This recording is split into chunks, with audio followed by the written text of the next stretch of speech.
So I've had a lot of people ask me, they'll say, well, Carson, that's really good. I would really like to get my horse to do that, but I just don't think he's that kind of horse. I always have to use spurs. I can't just kind of think it more or less and kind of just liven up and have my horse go out. I'm always having to just overuse my spurs or just flog him to death with my legs. How do I get my horse to that point? Well, it goes back to everything else. You make the wrong thing difficult and you make the right thing easy. When I say difficult, I don't mean impossible. You make it more uncomfortable than doing the right thing. Sometimes I've told people, well, all there is to it, you just make the wrong thing difficult and the right thing easy. And people took that as saying, oh, okay, so you just beat your horse until he does what you want. And then when he does it, you pet him. No, that's not it. We'll talk about that later. All right, so the question is how do we get our horse to that point? Well, I'm gonna show you. So we have just the end of our Makati here. For barrel racers, it would be an over and under. For a team roper, it would be the tail of their rope, whatever. Just want you to see here. On the count of 3, I'm gonna put just a little squirt of life into my body. And then I'm gonna teach him what that means, okay? So first is gonna be the life, and then it's gonna be a little bit of a squeeze and kind of a spank, all right?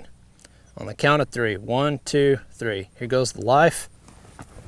Let's go. See there? Okay. Let's do that again. On the count of 3.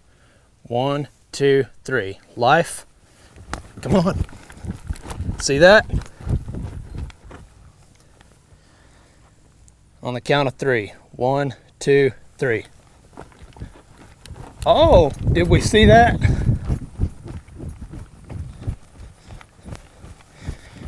Okay, I want you guys to just take a second and think about what took place there. That third time I did it, he was a little more attentive to my seat because I gave him a reason to be a little more attentive to my seat. Now notice all I did was just pop him a little. You don't have to just go to high on the crap out of him. You don't want to do that either. But on that third time when I was right over here, I put a little life in, and then I felt it starting to come up in him, and he just went right out with me. He tried a lot harder to stay up underneath me that time. So that's why you saw me, instead of coming down and hitting him, I just went back down with my spanker and didn't do anything, okay? Let's see here. 1, 2. See that? Good.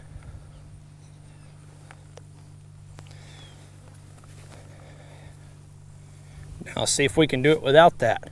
1, 2, and right off. Good. And that is more or less how you're gonna teach your horse to be a little more in tune to your body and your mind of when you want to bring the life up in your horse and go somewhere. It's actually that simple. Now there is gonna be timing that goes in with that. If you feel like he's gonna come through and make it on his own without you having to spank him, well, that's good. You just assume not get in his way. You just assume if he's gonna make it without you helping him, just get out of his way and let that life come up. And when it starts to come up and shoot out there, you just get up and ride that life you just brought into him. And other times you might have to get a little firmer for him to understand. So listen to your horse about these things. And even when you're trail riding, as you're trail riding your horse, never settle for dull. If you're asking your horse to come into you and bring the life down in his body and really slow up and just get underneath you and stay kind of slow, that's one thing. But if you just turn loose of the reins and he still is just barely moving, just plodding along like an old donkey, You need to not let that be a habit with your horse. He needs to be in a habit of having a good walk, having a walk where his nose will kind of bobble back and forth left and right, and having a walk where these reins, if you let him go, they'll just go to flopping left and right as he goes to walking. That needs to be the way your horse lives, because with that feet fall and that life in those feet, there's going to be a mental part that goes with that too. And the mental part that goes with that is, all right, yes sir, let's get out, let's go do something, let's go somewhere. The mental part that goes with that slow, ploddy horse that never really can walk out is, I hate my life. I just go in an arena every day, go around and around and around, and then they squirt me off with water and put me away. I don't understand the point of my life.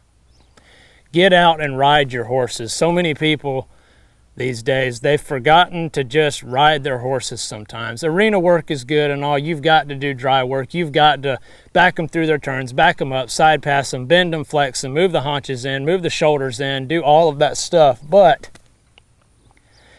it's equally, if not more important, to just get on your horse and go ride. Just go ride him. Don't try to train him, just ride him.